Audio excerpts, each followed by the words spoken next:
امام ربانی مجدد ثانی رحمۃ اللہ نے تو بہت تفصیل لکھی ہے.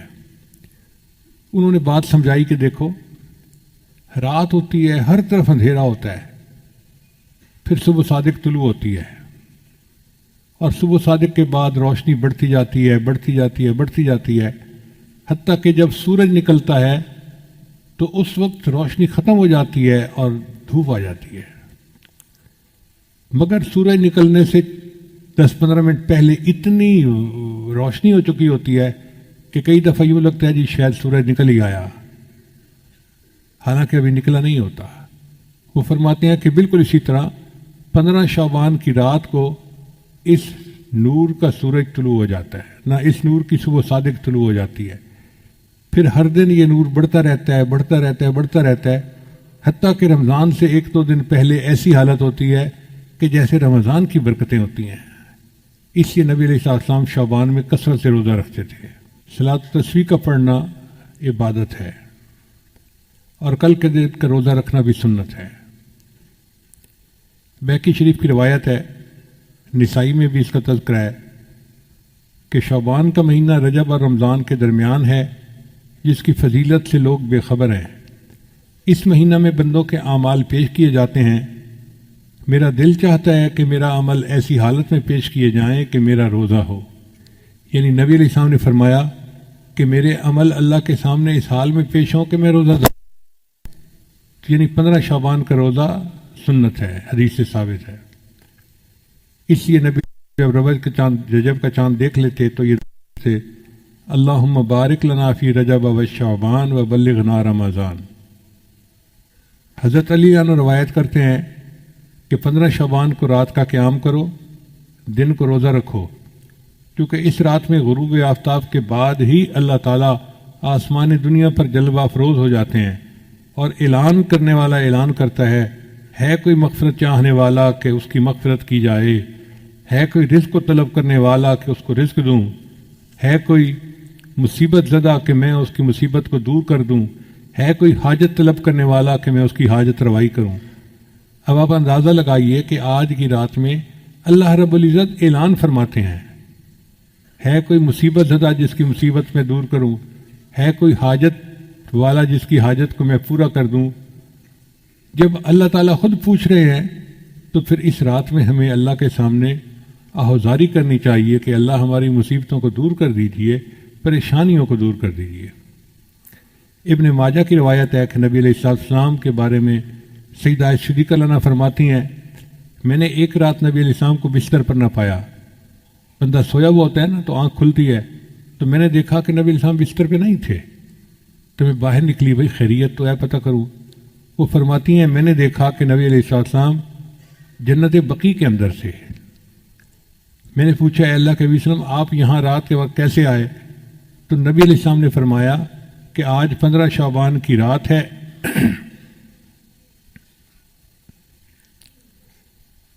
اس رات میں اللہ آسمان دنیا پر تشریف لاتے ہیں اور بنی کلب کی بکریوں کے بالوں سے زیادہ لوگوں کی مغفرت فرماتے ہیں. بنی کلب ایک قبیلہ تھا مدینہ میں جو بکریاں پالنے میں مشہور تھا، ہر گھر والوں کے پاس بکریاں ہوتی تھیں. اب آپ اندازہ لگائیں کتنی بکریاں ہوں گی. اگر 200-400 بکریاں ایک گھر کے پاس ہوں تو پھر کتنے لوگ ہوں گے؟ ہزاروں بکریاں. بعض حدیث میں آتا ہے کہ قبیلے کے پاس اتنی بکریاں تھیں کہ جب سب بکریاں نکالتے تھے تو 2 پہاڑوں کے درمیان کی پوری وادی بکری بھر جاتی تھی. اب 2 پہاڑوں کے درمیان وادی بکریوں سے بھر جاتی تھی تو کتنی تعداد ہوگی. پھر بکری کے جسم پہ کتنے بال ہوتے ہیں اس پر بھی غور کریں. ہمیں تو اندازہ نہیں ہے. ہمارے ایک دوست تھے ماشاءاللہ، وہ فارغ البال گنجے تھے، میں ان کو پیار سے فارغ البال ہی کہتا تھا. ایک دن میں گیا تو اس نے نا ایک لٹ جو ہے نا بالوں کی یوں لگائی ہوئی. تو میں نے پوچھا کہ بھائی آپ نے یہ بال کیسے لگوائے؟ کہتے حضرت ٹرانسپلانٹ کروائے ہیں. میں نے کہا ٹرانسپلانٹ کروانے تھے تو سارے کروا لیتے. کہنے لگا حضرت ایک بال کے بدلے انہوں نے $1 لیا ہے اور میں نے $10,000 پے کر کے یہ بال لگوائے ہیں. اور 10,000 بالوں کی جو لٹ تھی وہ چھوٹی سی تھی ایسے. تو میں سوچ میں پڑ گیا کہ اگر یہ بال 10,000 ہیں تو پورے سر پہ تو پھر لاکھوں بال ہوں گے. اب اگر انسان کے سر پر لاکھوں بال ہوتے ہیں تو بکری کے جسم پہ کتنے بال ہوں گے بھائی؟ اندازہ لگائیں. اگر ایک بکری کے جسم پر لاکھوں بال ہوتے ہیں تو بنی کلب کی پوری بکریوں کے جسم پہ کتنے بال ہوں گے؟ اتنے بندے اللہ آج کی رات میں جہنم سے بری فرما دیتے ہیں. اس لیے یہ بہت بڑی خوشخبری کی بات ہے. بہقی شریف کی روایت ہے کہ اس رات میں وہ سب بنی آدم لکھ لیے جاتے ہیں جو اس سال مریں گے اور جو بچے اس سال پیدا ہوں گے. اس رات بندوں کے اعمال اٹھائے جاتے ہیں اور اسی میں ان کے رزق نازل ہوتے ہیں. اب جو بے اولاد لوگ ہیں وہ آج کی رات میں اللہ سے دعا مانگیں کہ اللہ ہمیں اولاد والی نعمت عطا فرما، چونکہ فیصلے آج کی رات ہونے ہیں. جب افسر کی قلم چل رہی ہو فیصلے کی تو اس وقت فیصلہ لکھوانا اپنی مرضی کا آسان ہوتا ہے. جب ایک دفعہ لکھا جا چکے پھر اس فیصلے کو بدلوانا یہ مشکل کام ہے. ہم 15 شعبان کی رات کو تو دعائیں مانگتے نہیں اور پھر پورا سال روتے رہتے ہیں جی دعا قبول نہیں ہوتی، دعا قبول نہیں ہوتی، دعا قبول نہیں ہوتی. دعا کیوں نہیں قبول ہوتی؟ ہوتی ہے لیکن اس کے مانگنے کا وقت ہوتا ہے. تو آج کی رات کی اہمیت کا اندازہ لگانا چاہیے. ابو امامہ باہلی رضی اللہ عنہ ایک صحابی تھے. جب وہ نبی علیہ السلام کے پاس آئے تو اللہ کے محبوب وسلم کو یہ حکم ملا کہ ان کا اکرام کرو. تو نبی علیہ السلام نے ان کے لیے اپنی چادر بچھا دی، مگر ان کا ایمان سے نور سے سینہ منور ہو چکا تھا. وہ آئے اور انہوں نے چادر کو اٹھا کے چوما. اے اللہ کے وسلم میں آپ کی چادر پہ پاؤں نہیں رکھ سکتا.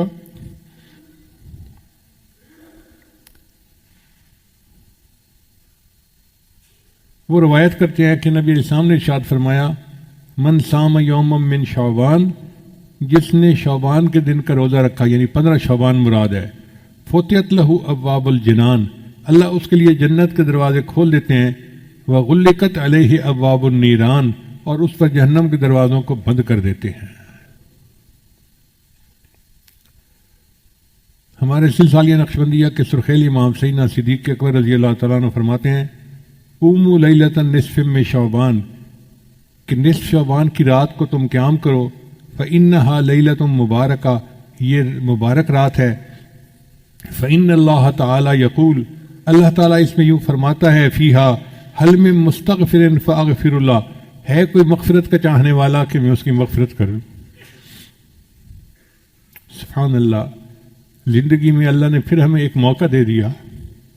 آج کی رات اللہ پوچھتے ہیں ہے کوئی مغفرت چاہنے والا کہ میں اس کی مغفرت کر لوں. تو بھائی ہم اللہ کے سامنے فریاد کریں، پکاریں، دعائیں مانگیں کہ اے اللہ ہم مغفرت چاہتے ہیں، ہم بڑے خطا کار ہیں، گناہ گار ہیں. آج کی رات برکت والی رات ہے. علماء نے لکھا ہے کہ حضرت موسیٰ علیہ السلام کو جو طور پہ نبوت ملی تھی وہ 15 شعبان کی رات کو ملی تھی. خدا کی دین کا موسیٰ سے پوچھئے احوال کہ آگ لینے کو جائیں پیمبری مل جائے.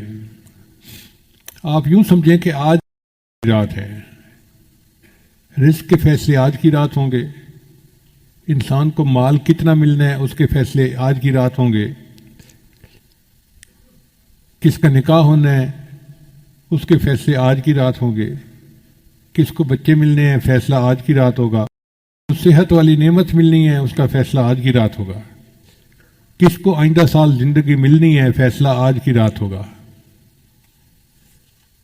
اب رزق تو اللہ تعالیٰ نے ہمیں پہنچانا ہے. ہم اگر کہنا کہ اللہ ہمیں رزق نہ دے پھر بھی اللہ رزق دیں گے چونکہ ذمہ اس نے لیا ہوا ہے. اب جو لوگ بھوک ہڑتال کرتے ہیں ان کے ساتھ کیا ہوتا ہے؟ ان کو زبردستی جوس پلائے جاتے ہیں اور جو انکار کرتے ہیں تو پھر ڈاکٹر آ جاتے ہیں، وہ پھر ان کو ٹیکے لگاتے ہیں. تم اگر منہ سے نہیں کھا رہے تو ہمیں تمہیں غذا تو دینی ہے، تو سوئیاں چبھو چبھو کے ان کو رزق دیا جاتا ہے. ہماری مرادیں پوری ہو سکتی ہیں. بہت آسان طریقہ ہے کہ ہم اللہ کی مان کر چلیں. ایک اصول یاد رکھیں کہ ایک ہے ایمانی زندگی اور ایک ہے نفسانی زندگی۔ ایمانی زندگی گزاریں گے تو ہم امام عالم بنیں گے، اور نفسانی زندگی گزاریں گے تو ہم غلام عالم بنیں گے۔ آج کل کے حالات پہ نظر کر لیجئے، آج کل جتنے مسلمان ہیں سب غلام عالم بنے ہوئے ہیں۔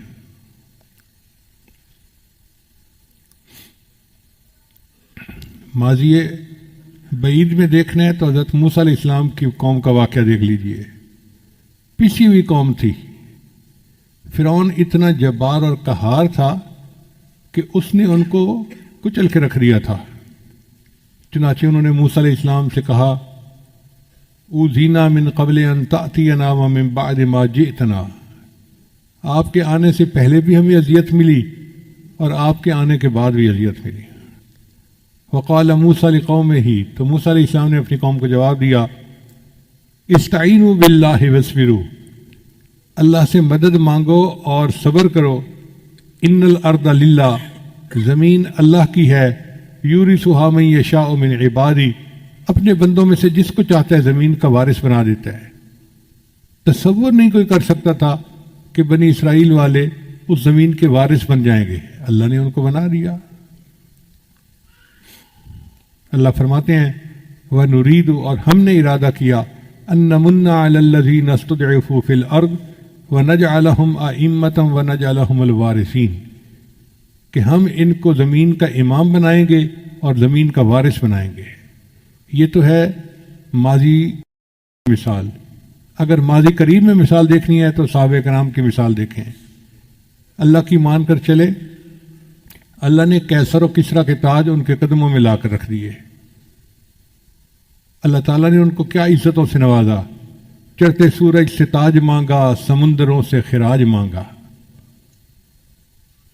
لگاتا تھا تو جب نعرہ تو خیبر توڑ دیتا تھا، حکم دیتا تھا تو دریا کو رستہ چھوڑ دیتا تھا۔ نبی آتے رہے، امام آئے، وہ دنیا میں خدا کا آخری لے کر پیام آئے۔ جھکانے آئے بندوں کی جبیں اللہ کے در پر، سکھانے آدمی کو آدمی کا احترام آئے۔ وہ آئے جب تو عظمت بڑھ گئی دنیا میں انسان کی، وہ آئے جب تو انسان کو فرشتوں کے سلام آئے۔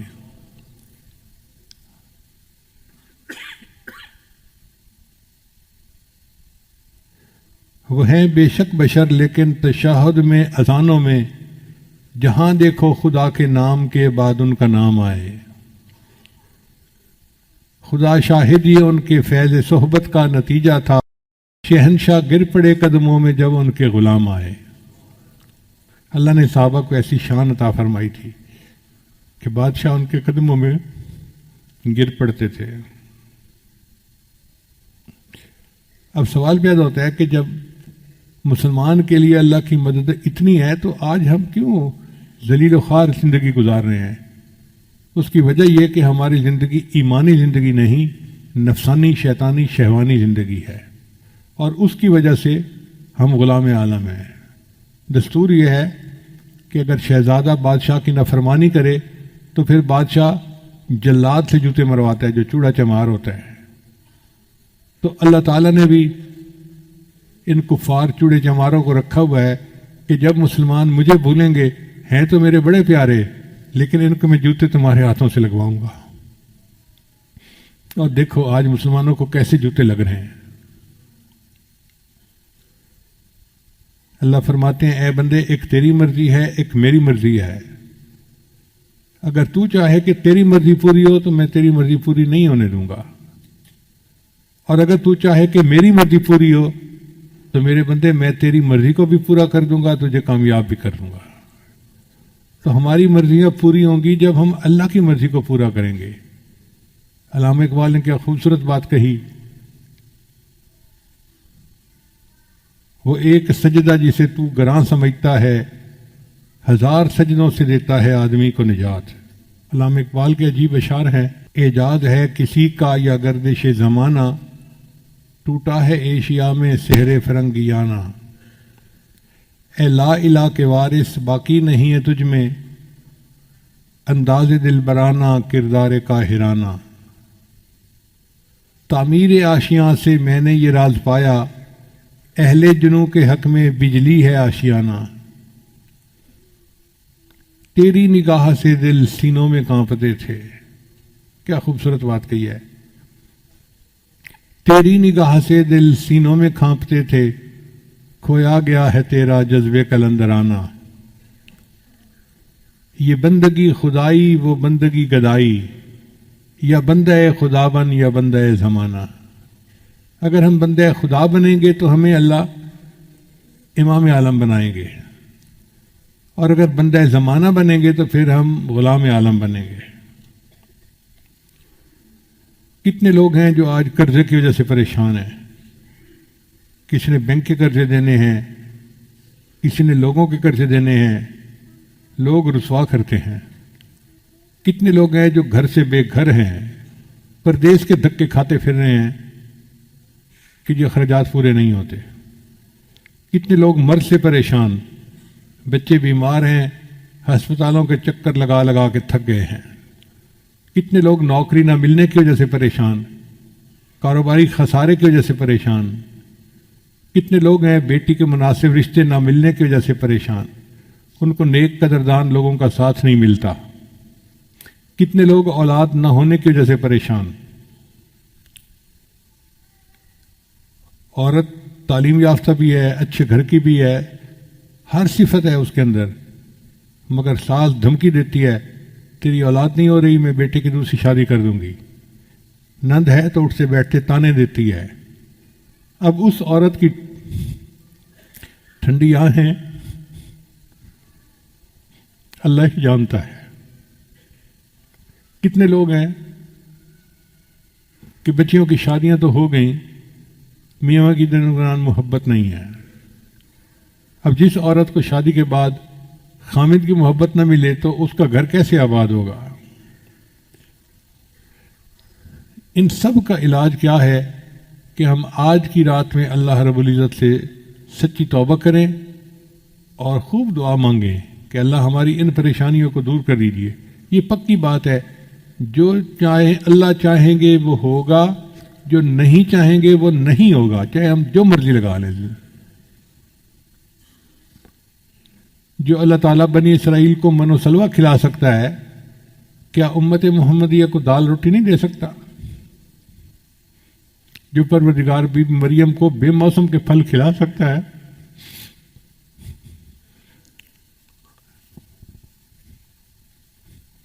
وہ اپنے محبوب کی امت کو موسم کے پھل کیوں نہیں کھلا سکتا؟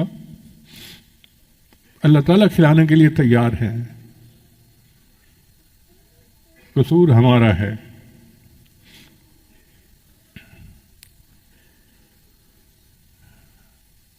کہتے ہیں کہ پرائی بکری کو کوئی گھاس نہیں ڈالتا، ہم اللہ کے ہیں۔ اب ہم دوسروں کے دروازے پہ جائیں گے تو ہمیں دھکے ہی ملیں گے۔ ہمارا دروازہ اللہ کا دروازہ ہے، ہمیں چاہیے کہ ہم اس کے اوپر جھکیں۔ امت اس وقت پریشان ہے، صرف ہمارے ملک کے لوگ نہیں، پوری امت پریشان ہے، اور ہم اللہ سے دعا مانگتے ہیں کہ اے اللہ آپ امت کے اوپر ترس کھا لیجیے۔ آہ جاتی ہے اثر کو کھینچ لانے کے لیے، بادلو ہٹ جاؤ دے دو راہ جانے کے لیے۔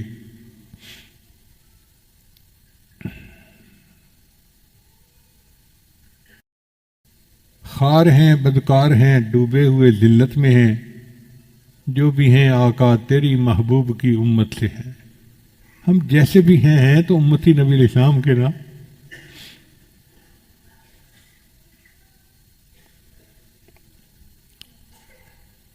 تو اللہ تعالیٰ اپنے محبوب صلی اللہ علیہ وسلم کے توفیل ہم پر خصوصی رحمتیں فرما دے، اور ہماری مرادوں کو اللہ تعالیٰ اپنی رحمت سے پورا فرما دے۔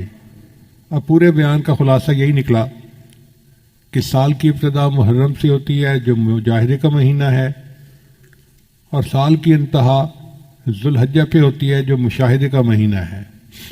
درمیان میں رجب کا مہینہ پڑتا ہے جو معراج کا مہینہ۔ پہلی ششماہی کو اللہ تعالیٰ نے ربیع الاول سے جنت بخشی اور نبی علیہ السلام رحمۃ للعالمین دنیا میں تشریف لائے، اور دوسری ششماہی کو اللہ نے شہر الغمسہ غفران سے نیت زینت بخشی اور رمضان کا مہینہ آنے والا ہے.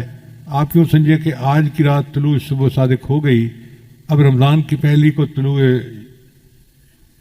سورج ہوگا اور پھر نور کا ایک مہینہ اپنی پوری رحمت کے ساتھ آئے گا. اللہ تعالی ہمیں اس مہینہ کے لیے تیاری کرنے کی توفیق عطا فرمائے.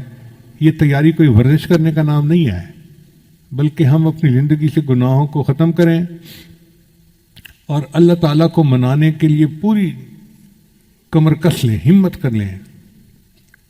خدا ان کی مدد کرتا ہے جو اپنی مدد آپ کرتے ہیں. لہذا دعا ہے کہ اللہ تعالیٰ آج کی رات میں ہم سب مسکینوں کی بخشش فرمائے اور ہماری جتنی بھی مرادیں ہیں اللہ اپنی رحمت سے پورا فرمائے. وآخر دعوانا ان الحمد للہ رب العالمین.